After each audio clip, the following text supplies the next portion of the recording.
সাবেক দুজন একজন মন্ত্রী এবং একজন উপদেষ্টা তাদের মধ্যে একটি কথোপকথনে দেখা যাচ্ছে যে ছাত্র জনতার আন্দোলনের উপরে তারা কঠোর ব্যবস্থা নেওয়ার জন্য পরস্পরের কথা বলছেন।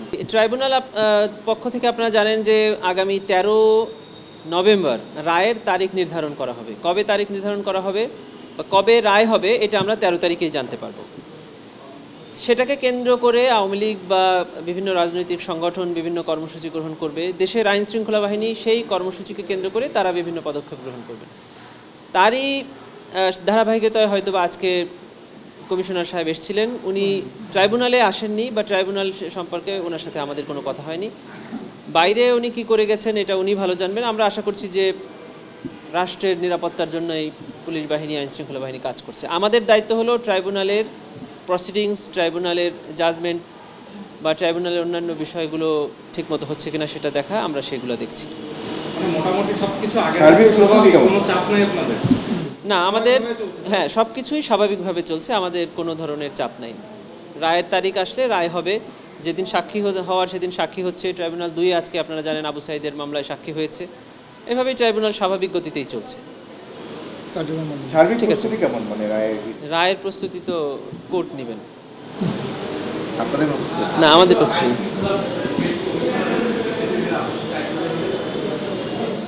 না। উনি আমাদের সাথে কোনো কথা বলেননি। উনি এসে এখানে যারা নিরাপত্তার দায়িত্বে নিয়োজিত আছেন তাদের সাথে কথা বলেছেন, তাদের কাছ থেকে সার্বিক পরিস্থিতি জেনেছেন এবং উনি ওনাদের মতো করে ব্যবস্থা নেবেন।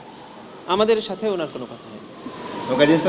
আপনি যেভাবেই বলেন এই 13 নভেম্বর ঘিরে একটা সার্বিকভাবে একটা উত্তেজনা বিরাজ করছে দুপক্ষের মধ্যে, বিশেষ করে আইন শৃঙ্খলা বাহিনীর অবনতি হচ্ছে, যেখানে সেখানে বাসে আগুন দেওয়া হচ্ছে, কখন ককটেল বিস্ফোরণ হচ্ছে। এই বিষয়গুলো কি স্বাভাবিক? না, এর জন্য supreme court, attorney general office, prosecution office সহ এই আশপাশের এলাকায় সভা সমাবেশ নিষিদ্ধ হয়েছে আমরা দেখতে পেয়েছি। সাধারণ বা যারা অপ্রয়োজনীয় কাজে ঘোরেন বা ভবঘুরে আছেন তাদের সাধারণ চলাচলের ব্যাপারে কিছু নিয়ন্ত্রণও আরোপ করা হয়েছে। এগুলো আইন শৃঙ্খলা বাহিনীর পক্ষ থেকে নেওয়া হয়েছে।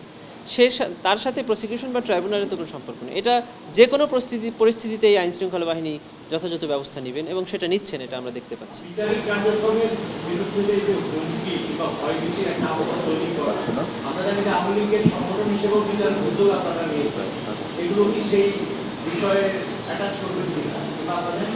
না, এটা আমরা মন্তব্য করতে চাই না। এটা আওয়ামী লীগ কেন এই ধরনের নিচ্ছেন, বরং এই সকল কার্যক্রমেই আদালতে এসে আইনের মধ্যে থেকে মানে ট্রাইব্যুনাল বা আদালত ফেস না করে রাস্তাঘাটে জনদুর্ভোগ সৃষ্টি করা, যানবাহনে আগুন দিয়ে মানুষের উপর নির্যাতন বা মানুষের ভোগান্তির কারণ করা, এগুলো নিশ্চয়ই সাধারণ মানুষ ভালোভাবে নেবে না। নিশ্চয়ই সাধারণ মানুষ ক্ষতিগ্রস্ত হচ্ছে এবং সাধারণ মানুষ এটাকে মোটেই ভালোভাবে নিচ্ছে না, এটা আমরা মনে করি। ঠিক আছে, একটা বিষয় সেটা হচ্ছে যে বেশ কিছু নতুন ফোনও আমরা সামাজিক মাধ্যমে দেখতে পাচ্ছি, যেটা জুলাই আন্দোলনে এতদিনের বিচারিক প্রক্রিয়ায় সেগুলো আদালতে আনা হয়নি, ওইভাবে আপনারা প্রমাণ আকারে আনেন। সেখানে বেশ গুরুত্বপূর্ণ বক্তব্যও এসছে। সামনে আদালতের যে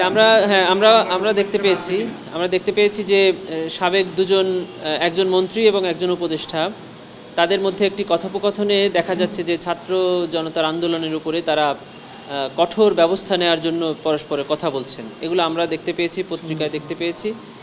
এরকম বেশ কিছু কথোপকথন আমাদের নজরে এসেছে। তদন্ত সংস্থা নিশ্চয়ই এগুলোকে আমলে নেবেন এবং মামলার তদন্ত প্রতিবেদনে এগুলো রিফ্লেকশন আপনারা দেখতে পাবেন যখন মামলাগুলো বিচারে আসবে।